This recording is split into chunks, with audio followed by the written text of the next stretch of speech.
స్వాగతం. 2014 మరియు 2019 సంవత్సరాలలో జరిగిన ఆంధ్రప్రదేశ్ అసెంబ్లీ ఎన్నికల ఫలితాలలో విజయనగరం జిల్లా శృంగవరపుకోట నియోజకవర్గంలో పార్టీల వారీగా ఎవరికి ఎన్ని ఓట్లు వచ్చాయి మరియు ఏ పార్టీ అభ్యర్థి ఎంత మెజారిటీతో గెలుపొందారో తెలుసుకుందాం.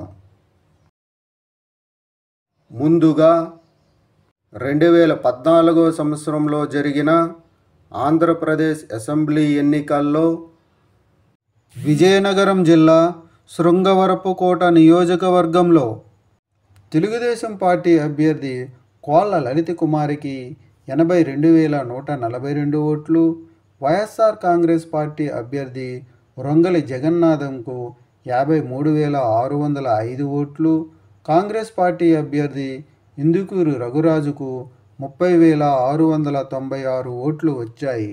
2014 సంవత్సరంలో జరిగిన ఆంధ్రప్రదేశ్ అసెంబ్లీ ఎన్నికల్లో విజయనగరం జిల్లా శృంగవరపుకోట నియోజకవర్గంలో తెలుగుదేశం పార్టీ అభ్యర్థి కోళ్ళ లలిత కుమారి వైఎస్ఆర్ కాంగ్రెస్ పార్టీ అభ్యర్థి రొంగలి జగన్నాథంపై 28,537 ఓట్ల మెజారిటీతో గెలుపొందారు. 2019 సంవత్సరంలో జరిగిన ఆంధ్రప్రదేశ్ అసెంబ్లీ ఎన్నికల్లో విజయనగరం జిల్లా శృంగవరపుకోట నియోజకవర్గంలో వైఎస్ఆర్ కాంగ్రెస్ పార్టీ అభ్యర్థి కడుబండి శ్రీనివాసరావుకు 91,451 ఓట్లు, తెలుగుదేశం పార్టీ అభ్యర్థి కోళ్ళ లలిత కుమారికి 80,086 ఓట్లు, సిపిఐ పార్టీ అభ్యర్థి పి కామేశ్వరరావుకు 3,116 ఓట్లు వచ్చాయి.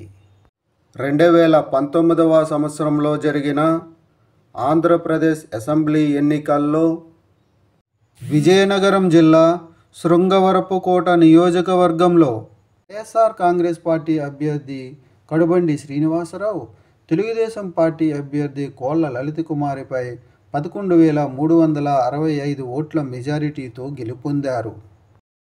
విజయనగరం జిల్లా శృంగవరపుకోట నియోజకవర్గంలో 2024 సంవత్సరంలో జరగబోయే ఎన్నికల్లో మీరు ఏ పార్టీకి సపోర్ట్ చేస్తారు అనేది కామెంట్ చేయండి.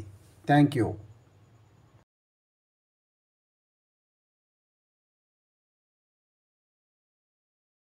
ఈ వీడియోలు మీకు నచ్చినట్లయితే కనుక లైక్ చేయండి, షేర్ చేయండి, కామెంట్ చేయండి.